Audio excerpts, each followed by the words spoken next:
Hi, I am Allie Camaletti, and you are listening to Snack Leadership. I will be talking about everything leadership, broken down into bite-sized pieces. You will hear what different leadership skills look like in organizations and how they can rise teams up or take them down. I help leaders build resilience and improve performance by bringing awareness to opportunity behaviors in my business. Spark your mindset. I provide leadership and sales coaching, as well as team building and guest speaking. My hope is for you to feel inspiration and to create a spark in your mindset.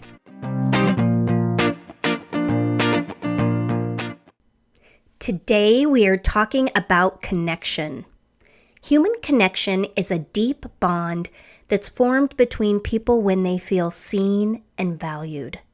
During an authentic human connection, people exchange positive energy with one another and build trust. Human connection makes you feel heard and understood and gives you a sense of belonging.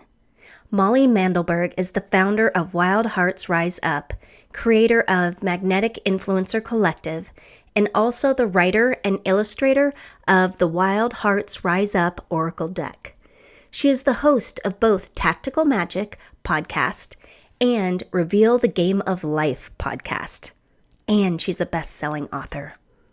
After spending years mastering content creation and online marketing, Molly finds her bliss in bridging the worlds of heart-centered healing and transformation with the practical business strategies of leverage in games, Sage, into a global movement. She is a certified NLP coach, an Access Consciousness bars facilitator, a transformational leadership coach, and a full-time nomad. Get ready to hear what connection is all about. Hi, Molly. Thank you so much for joining us today to talk about the concept of connection. Hi, I'm so happy to be here. Thanks for having me. Absolutely. So let's start off with what has made you embrace this idea of connection when it comes to you personally in your business? Yeah, connection is one of the most powerful ways to build relationships with people. And I think more and more as we are growing into online businesses and connecting with people through so many different lenses and modalities that aren't necessarily in person anymore, it's hugely important to build that skill, to build your ability to connect with people, to make people feel seen and understood. And yeah, it's a huge part of my business is really connecting to people. And as a copywriter, as someone who teaches copywriting and content creation, being able to build that connection through words and through our marketing is a really important skill to master. Yeah. You have me just thinking as you're talking about that and the whole marketing piece, and how I feel like so often things can get misunderstood or misinterpreted and not have that connection. And I see it most in texting and email. And I often feel like it's because people just are moving so fast. Yeah. I mean, I think the best email marketing out there is very much based in connection and in human relationships and in acknowledging people and making them feel like you understand where they're coming from and you understand what they're going through and you understand their deepest hopes and desires, and that when you speak directly to that, it innately builds a connection. Yeah, Yeah. so important. Yeah. And so curious, like for you, what do you bring in when it comes to, like, I do have clients that sometimes we are texting, right? I try to keep communication on only certain platforms because I feel like things can get lost and I want to make sure that I'm always responding appropriately in time, etc. But when it comes to texting, what's your go-to for creating good connection without it being like a book? Yeah, I mean, I definitely don't usually text with my clients. That's not an aspect of business that I do or necessarily recommend, but any kind of formality like a text message or an email or a direct message on social media, it's best to lead with acknowledgement. Acknowledge something you see in that person. If it's relevant, show gratitude. Be grateful for who they are, what they've asked, how they're showing up in your dynamic, And those two things can go a huge way in building that connection, making somebody feel seen and understood and like you are a person relating to them. Also, I mean, marketing wise, being willing to take the sale or the invitation off the table and actually connect to the person and figure out, is this actually a right choice or a right next step for them, and helping them get clear on whether that's true or not before you bring that invitation back is a really great way to connect human to human, regardless of what you're trying to get across in your business. And I think that's what most of us are really craving in business too. The most recent program I've purchased from someone, almost all of their emails were saying, "Hey, I'm a real person on the other end of this, and I would love to talk to you if you have any questions and you want to get clear. I'm very much like old school in that way and want to get on the phone with you." And that went a long way in comparison to other programs that just want you to click, just want you to purchase, just want you to follow through with it. That person was willing to drop whatever they were doing to be that human being on the other end of the line. That's a lot of what we're craving right now, especially as so many people are building online businesses, that we still miss that human relating part of connection. Oh, I so agree with that. And sometimes I've wondered in the past if it's a generation thing, because in the industry of hospitality that I work a lot in, there are those conversations of like, oh, they can just book online, when they're booking different types of accommodations. And I will say, I'm never going to say 100%, yeah, have them book online, because we are humans. We're put on this earth to connect. Yeah. And I understand my generation is getting a little bit older, but still, I'm not that old. There's still people out there that want a conversation, and I am so that way.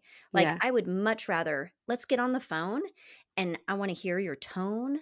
I want to hear your words, and I don't want to just read them off of a message or an email or a text. I Yeah. really want to feel connection. I think it's good to have both options too, because some people are ready to buy and they don't want to go through the hoop of having a conversation if they know. So give people the option to book, give people the option Absolutely. to buy it or whatever, and then open that doorway. Hey, do you want more connection? Do you want to come in and have a conversation about this? Do you have questions? You want to make sure this is right for you before you take the leap? I'm here for that. And just being willing to open that door both ways. I think both ways are important, and it's okay to have both pathways kind of open and available for people. Yes, and that takes us into a whole nother conversation about how people feel about credit cards over the phone and versus online, etc. But we will divert and go into talking about so what kind of business cultures have you experienced where you really saw good connection being implemented and part of the value system? What'd that Yeah. look like? I mean, I mostly work in the coaches and holistic practitioners realm. So most of the people I'm talking to about business or witnessing in their business structure um, are leaders and mentors and guides. And I tend to, as many of us, I think nowadays, I tend to gravitate towards people who feel like they're coming from a heart-centered place, like they actually care about the person that isn't just a number on the other end of the line.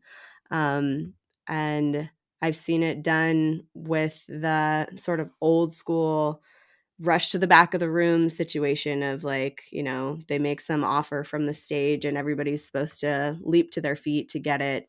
And there's a lot of coercion or convincing or, this idea that if you don't buy this program from this person right now, your life won't be as good and you won't be okay.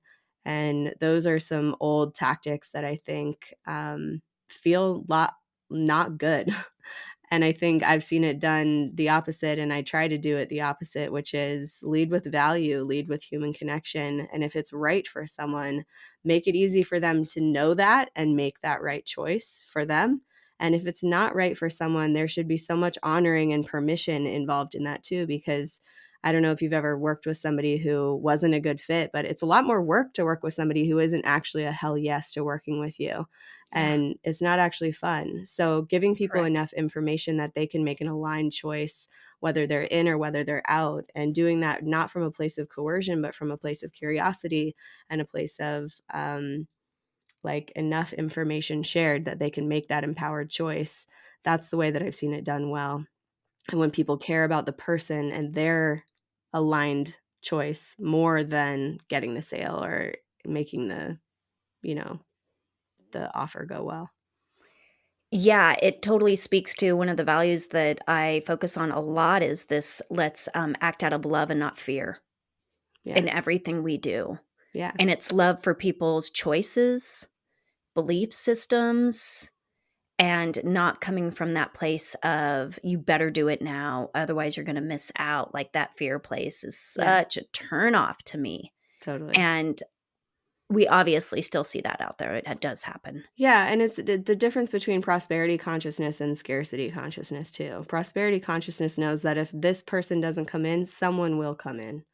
And scarcity consciousness thinks I need to get every person in this room or I'm done. Yeah. I had been a part for many years of this leadership group that was basically a business advisors group for small businesses. And we would talk a lot about that concept because, as being a sole entrepreneur, it took me many years to get to a place of, oh no, I know that everything always falls into place. One client leaves, another comes, and often they're a better fit, and I'm more grateful. But we need to open that space for that better fit to come in and have that alignment and just be open with that and not come from that fear of, oh no, what am I going to do? And I feel like it really takes time as an entrepreneur to get over that hurdle. It can for sure. And some people are just innately like that. I mean, it's a whole spectrum that people are on. Oftentimes I'm working with the more woo-woo end of the spectrum of people. And so they tend to err on the side of, I won't say too generous, but hesitant to actually make an offer or ask someone for the money or invite them in to actually work with them. And they just want to keep it as light and easy as possible. So there's something to be said for also letting people know that you have something that could help them and making that invitation and doing it from a really connected and heart-centered place. But not just letting someone go because you're afraid to tell them that you have this service or this program that could really support them.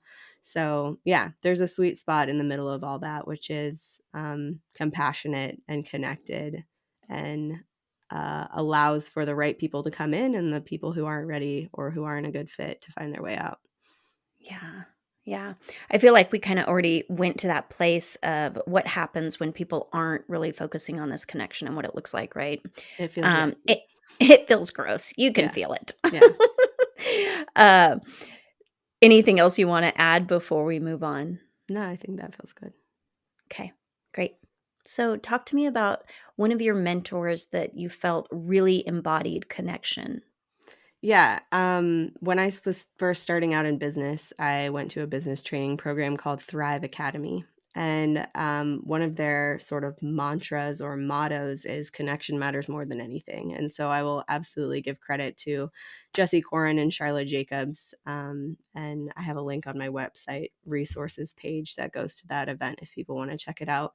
But connection matters more than anything. And he's Jesse Corin and Charlotte too, but Jesse on stage was the sort of first person really preaching to me about making the connection more important than anything else. It's more important than the sale. It's more important than what you're offering. It's how are you connected to that person in front of you and how are you willing to show up in that conversation to champion the person in front of you, whether or not they end up working with you. How can you make that connection like tantamount to the conversation? And usually within that, when someone is a good fit, they will find their way in. And when someone isn't, they'll find their way out. But that the connection is so much more important than the sale. And that was definitely where I learned that.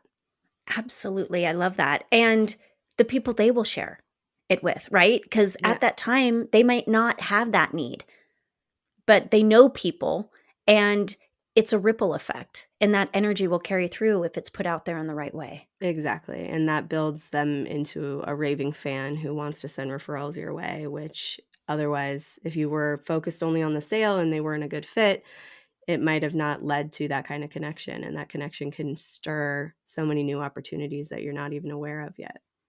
Yeah. Yeah. Yeah. Great. Okay. So, how about a quote that you really like that resonates and connects to connection? Yeah. The sort of catchphrase I use at the end of all my podcast episodes is ask big questions and take bold action because you're here for a reason. And the ask big questions is a huge part of connection. When you're connecting with someone, the more you're willing to ask questions, the more they're going to feel like you want to get to know them, which is true. And I mean, asking big questions of the universe as well is going to build that divine connection and bring you closer to the wisdom and the information that's trying to come through to you. So that's the quote that came to mind when you asked that. So good. Yeah, And is that your quote or is that a quote by somebody else? that's me. Love it. And then questions. I love questions. I mean, I'm in sales, of course, is the base of what I do in leadership. And it's all about questions to me. And I have this fun little story of one time I was just testing it out and I was at a conference and I'm like, I'm just going to ask questions, right? Because often, you're at a conference and it's about how you put yourself out there. I'm like, I'm just going to ask questions because I recently read this article that said, when you ask questions, people like you better. And so, first woman I ran into, I only asked her questions. Like she knew my name and maybe my business, but we talked for probably 5 or 10 minutes and I knew all kinds of things, right? Because I kept asking questions and she kept talking. At the end of it, she hugged me. She didn't know anything about me. I was like, yep, that's exactly what happens when you act genuinely interested in somebody Yeah, and ask questions and you look them in their eyes, as silly as that may sound for some. yeah, But I've had people ask me questions and I am a little short and they're looking over me. mm, You lose that. right. You gotta look them in their eyes if you're face to face and you have that ability. Yeah, definitely. And I love that just a perfect example of how that connection gets born. People really want so many people don't have anyone looking them in the eye and asking them questions about themselves. So we crave that kind of, I mean, attention really. And if you have the opportunity to give that to someone, it's going to feel good on both ends. Yes. Yes. Yeah. Anything else before we close? Um, I'm just grateful to be here. Hopefully, anybody who's listening to this is seeing new ways that they could build connection in their own life. You don't have to be an entrepreneur or a leader to use this as a way of building connections with people. Like you said, asking people questions makes them like you. You can use this on first dates. You can use this with old Yes. friends. You can use this with, your mother-in-law and see what it creates. Use it as an experiment. Yeah. All right. I like to close with what's your favorite snack? Lately, my favorite snack is strawberries. Heck yeah, you're in Oregon and we're right in summer. It is Yeah. strawberries. Oh, they're so beautiful and huge. Yeah, it's so good. That's awesome. Molly, thank you so much for your wisdom, your time, your knowledge. I just really appreciate you. Thank you so much for having me on the show. Thank you for tuning in to Snack Leadership. I hope you felt inspiration, motivation, and felt your mindset spark. Snack Leadership is recorded and produced by myself, Ali Camilletti, and music by Shireen Amini.